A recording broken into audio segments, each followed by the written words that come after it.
संतोष गुप्ता जी, दिल्ली से। राधे राधे महाराज जी, आपके चरणों में कोटि कोटि प्रणाम। महाराज जी, आपके सत्संग एवं जीवन के मार्गदर्शन ने मेरी जीवन के प्रति अवधारण ही बदल दी। लगता है कि अभी तक सिर्फ उद्देश्य विहीन जीवन जी रहा था। मेरा प्रश्न है कि महाराज जी, प्रेम, मोह और आसक्ति में क्या अंतर है? परिशुद्ध प्रेम क्या है? हाँ, मोह जो है वो शरीर और शरीर संबंधियों से होता है। आसक्ति, प्रियता, वो भोग में भी हो सकती है, वो शरीर में भी हो सकती है, वो स्थान में भी हो। वस्तु, व्यक्ति, स्थान जो मेरे अनुकूल पड़े उसमें आसक्ति होती है। और जो शरीर और शरीर संबंधी हैं, जितना भी हम विस्तार कर सकते हैं, उन सब से मोह होता है। और मोह होता है अज्ञान के कारण, आसक्ति होती है अज्ञान के कारण। और अज्ञान बैठा हुआ है अंतःकरण में, मन, बुद्धि, चित्त, अहंकार, इसी में। जब ये साधना, उपासना, आराधना के द्वारा अज्ञान का नाश होता है तो बुद्धि शुद्ध निर्णय करती है। शुद्ध निर्णय क्या है? विद्या विनय संपन्ने ब्राह्मणे गविहस्तनी सुनीच सुपाके चा पंडिता समदर्शिना। मेरे परिवार में या परिवार के बाहर पशु पक्षी जड़ चैतन्य सब में एक परमात्मा तत्व विरा। मोह का नाश हो गया। पूरी गीता जी सुनने के बाद अर्जुन को क्या प्राप्त हुआ? नष्टो मोहा स्मृतिर्लब्ध्वा त्वत्प्रसादान मयाच्युता। मोह का नाश और शाश्वत भगवत स्मृति का जागरण। तो जो मोह है वो शरीर और शरीर संबंधियों से होता है। जो आसक्ति है, जो अनुकूल प्रिय रागात्मक वस्तु है, उसमें होती है। वो वस्तु हो सकता है, व्यक्ति हो सकता है, स्थान हो सकता है, मान्यताएं हो सकती, पद प्रतिष्ठा, जो भी आसक्ति। और इसी आसक्ति और मोह के बंधन में बंधा हुआ प्रेम को कभी जान ही नहीं सकता। और जो प्रेम होता है वो सच्चित आनंद घन से होता है। शरीरों में जो प्रेम कहा भी जाए उसे काम कहते हैं, उसे आसक्ति कहते हैं, उसे राग कहते हैं, प्रेम नहीं कहते। प्रेम शाश्वत होता है, वो शाश्वत से ही होता है। ये जो कहा जाता है ना कि अमुक अमुक से प्रेम है, स्वार्थ की वासना को आप प्रेम नहीं कह सकते हैं। प्रेम जो होता है वो निष्काम होता है। प्रेम तत्सुख होता है। प्रेम की पहचान है प्रतिक्षण वर्धमानम, कामना रहितम, सूक्ष्मतरम, अनुभव स्वरूपम। बड़ा सूक्ष्म होता है, वो अनुभव में ही आने वाला होता है, प्रतिक्षण बढ़ता रहता है, उसमें कोई कामना नहीं होती। और यहां कोई भी संबंध होता है तो कामना से ही होता है।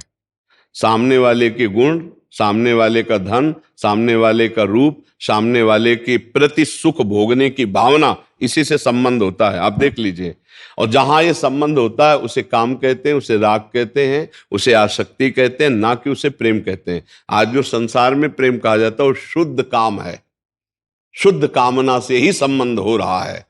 और विशुद्ध प्रेम, जहां काम का किंचन मात्र भी प्रवेश नहीं, वहां से प्रेम प्रारंभ होता है। समझ रहे? भगवान की लीलाओं में जहां काम शब्द का भी प्रयोग किया गया वो महाप्रेम है, और लोक शब्द में जहां प्रेम का प्रयोग किया गया वो काम ही है। तो प्रेम और काम में बड़ा अंतर है। जैसे सूर्य और अंधकार, प्रेम भास्कर है और काम घोर अज्ञान अंधकार है। तो अज्ञान अंधकार से युक्त जन प्रेम को तो जान ही नहीं सकते। हाँ, परस्पर स्वार्थ पूर्ति को प्रेम कहते कि हम तुमसे प्यार करते हैं। जहां गुण देख के, रूप देख के, कुछ स्वार्थ देख करके जहां हाथ बढ़ाया जाता है उसे काम कहते हैं। और जहां कोई कामना नहीं होती वहां प्रेम का प्रादुर्भाव होता है।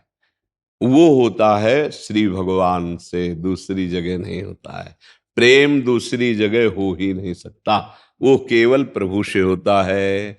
अब प्रभु और गुरुदेव में कोई भेद नहीं, गुरु गोविंद न भेद कराए। तो जो हम गुरु में प्रेम करते हैं, प्रभु में प्रेम करते हैं, वो निष्काम माना जाता है।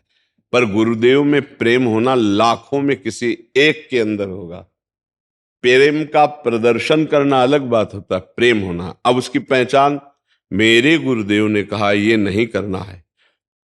हम लाखों कोस दूर हैं पर गुरुदेव की आज्ञा का उल्लंघन नहीं कर सकते। प्रीति का मतलब क्या होता है? भला ऐसा कौन निर्वाह कर? गुरु लाखों मानते हैं लेकिन गुरु की मानने वाला कोई बिरला ही होता है। भगवान को लाखों पूजते हैं लेकिन भगवान से पाने के लिए, लेकिन भगवान को पाने के लिए कोई बिरले होते हैं। जो भगवान से भगवान को मांगते हैं, उनका प्रेम मांगते हैं, उनकी सेवा मांगते हैं, वही धन्य है। जो भगवान से लोक वस्तुएं मांगते हैं वो प्रेमी नहीं कहलाते हैं। प्रेमी वाणिज्य व्यापार नहीं है। प्रेम बहुत विशुद्ध चीज है। प्रेम का जो स्वरूप है वो केवल प्रेमी हृदय ही समझ सकता है, वाणी पूर्ण रूप से तो वर्णन कर ही नहीं सकती।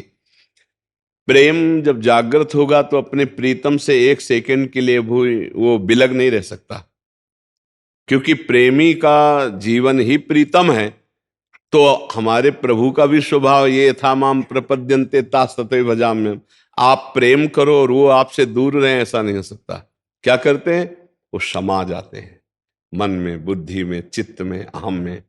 नैनन पी मूर्ति रहे, तेजस रहे समाय। ये लक्षण सुनि प्रेम के और न कछु सुहाय, और न कछु सुहाय। फिर अपने रस मातो, कुटुम देह ते जाए। छूट सब ही विदिनातो, जहां जहां पी की बात सुने, खोजत तिन गहनन।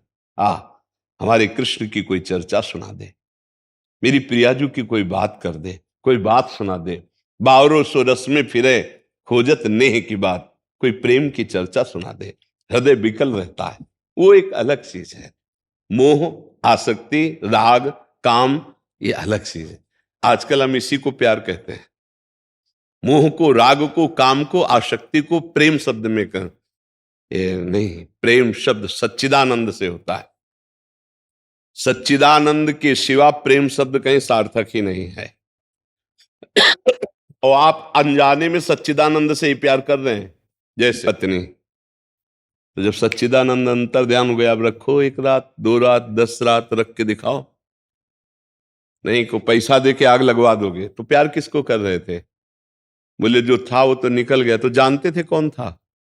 नहीं जानते थे, इस शरीर को, इसी से प्यार करते थे। तो अनजाने में भी प्यार सच्चिदानंद से ही होता है।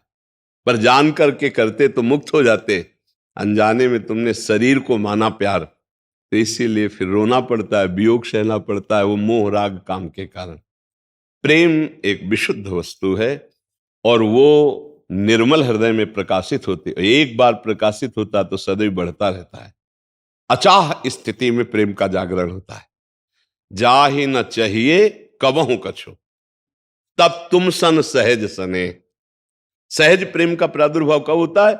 अचाह स्थिति, कोई चाह नहीं, न लोक लोकांतर की, न मोक्ष की, न किसी भी सुख की, पर एक आग लगी हुई है। हा प्राणनाथ, हा प्रीतम, कब मैं आपको गले लगा पाऊं, कब आपको देखूं। हा कृष्ण, हा कृष्ण, बस चिल्ला चिल्ला कर रुदु सुस्वरम राजन, कृष्ण दर्शन लालसा। छिन छिन रुदन करंत, छिन गावत आनंद भरी, छिन छिन हार हसंत। कभी हंसता है, कभी रोता है, कभी गाता है अपने प्रीतम। वो बड़ी अद्भुत स्थिति होती है, पर वो केवल श्री कृष्ण के लिए। काम और प्रेम बिल्कुल नजदीक नजदीक दिखाई देते हैं। काम और प्रेम नजदीक नजदीक दिखाई देते हैं। कामी पुरुष को भी रात्रि में नींद नहीं आएगी, प्रेमी पुरुष को भी रात्रि में नींद। काम का रंग चढ़ जाए तो तुम्हें भूख प्यास सब खत्म हो जाएगी, प्राण न्यौछावर करने के लिए तैयार हो जाओगे। जेल भरी है इसी से, है ना? बिल्कुल ऐसे ऐसे चल रहे हैं। पहचान अगर सही नहीं हो तो कभी कभी पीतल में भी सोने का भ्रम होने लगता है। तो पीतल और सोना ऐसा, लेकिन जौहरी की दृष्टि में नहीं। तो कहीं कहीं आसक्ति को, राग को, काम को लोग कहते हैं बहुत, देखो ये 2 प्रेमी हैं, ये बहुत। नहीं नहीं नहीं, वो पीतल है, सोना नहीं है। सोना जब जौहरी के सामने जाओगे तो पोल खुल जाएगी कि पीतल के दाम अलग होते हैं, सोने के दाम अलग होते हैं। प्रेम एक अलौकिक तत्सुख भावना से जागृत होने वाली अचाह स्थिति है। अब ये यहाँ चाहों की भीड़ लगी हुई, कामनाओं की, तो अचाह स्थिति का कैसे कोई परिचय प्राप्त कर सकता है? जहां किसी भी तरह की न सोच है, न कोई चाह है, बस तड़पन है। एक तड़पन, जैसे कोई दिल को मसला करे, शायद इसको ही इश्क कहते हो। उर्दू में प्रेम को इश्क कहते हैं। तो पूज्य भाई जी हनुमान प्रसाद पोद्दार जी ने अपने प्रेम दर्शन में लिखा, शायद इसको ही इश्क कहते हो, जैसे कोई दिल को मसला करे। एक अद्भुत पीड़ा, कब मिलोगे प्रभु, कैसे मिलोगे? हा कृष्ण, आज की भी रात गई, आज का भी दिन गया, दरस बिन दुखन लागे नैन। ये प्रेम, वो मतलब अब जब अनिर्वचनीय तो कैसे उसको कोई प्रकाशित करे, तो कैसे करे? बिरह कमंडल कर लिए बैरागी दो नैन, मांगत दरस मधुकरी, छके रहित दिन रैन। विरहाग्नि रूपी कमंडल है, नेत्र बैरागी पूरे विश्व में कहीं नहीं टिक रहे। एक विश्वात्मा श्री कृष्ण के दर्शन के लिए विकल है। हा प्यारे, एक झलक दे दो, एक बार मिल जाओ। नाथ आपके लिए जीवन अर्पित किया, नाथ आप मिल जाओ। बस अंदर ये चलता रहता है। फिर क्या होता है? देर थोड़ी लगती है। ऐसे उपासकों का आलिंगन प्रभु करते हैं। फिर जो रूप देखा तो रूप छके घूमत रहे, तन को तनिक न भान, नारायण दृग जल बहे, यह प्रेम पहचान। सुने न काहू की कही, कहे न अपनी बात, नारायण वारूप में मगन रहे दिन रात। ना काहू सो बोलिबो, ना कोई व्यवहार, अपनी कुंवरी किशोरी को जियत निहारी निहारी। अद्भुत स्थिति। अब चूंकि प्रेम शब्द से छेड़ा इसलिए इसे अद्भुत, वो किसी गुरु कृपा पात्र महान सुकृतशाली के हृदय में प्रेम का जागरण होता है। हमें लगता है हम सब कृपा पात्र ही हैं। अगर न होते तो धाम ना आते, सत्संग न मिलता। हम नाम जप करें और प्रभु से याचना करें। देखो, एक बात हमारी गांठ बांध लेना, जाना है। इतनी प्रार्थना, ये थोड़ा कड़वी दवा है। ए जाना है। दूसरी बात, कुछ नहीं साथ में जाला है, शरीर भी नहीं। तो राधा राधा राधा राधा जो कर रहे हो आराम से करो, गृहस्थी के कार्य। लेकिन राधा राधा बोलने में क्या जाता है? पाप कर्म मत करो, ऐसी पोटरी मत बांधो जो तुम्हें डुबो दे। नहीं, अच्छा कमाओ, अच्छी फसल लगाओ। काहे को बम्बुल की लगा रहे हो? चाहे जितना संभाल के चलोगे कांटा लग जाएंगे। दाक्षोहारा, आम, इतने इतने सुंदर फसलें क्यों ना बो। तो राधा राधा राधा, दूसरों को सुख पहुंचाओ, अच्छे आचरण करो। भगवान को प्रसन्न करने वाले परहित सरिस धर्म नहीं भाई, दूसरों को सुख पहुंचाने वाले आचरण, जीवन मंगलमय हो जाएगा। प्रेम तो भगवान की कृपा से प्राप्त होता है। प्रेम मिलना और भगवान मिलना दो बात नहीं है। प्रेम ही भगवान है, भगवान ही प्रेम है। प्रेम और भगवान में भेद नहीं, समझ रहे? अभेद प्रेम तत्व, अभेद तत्व है। भगवान ही प्रेम है, प्रेम ही भगवान है। प्रेम आया मतलब भगवान प्रकाशित हो गए। जी।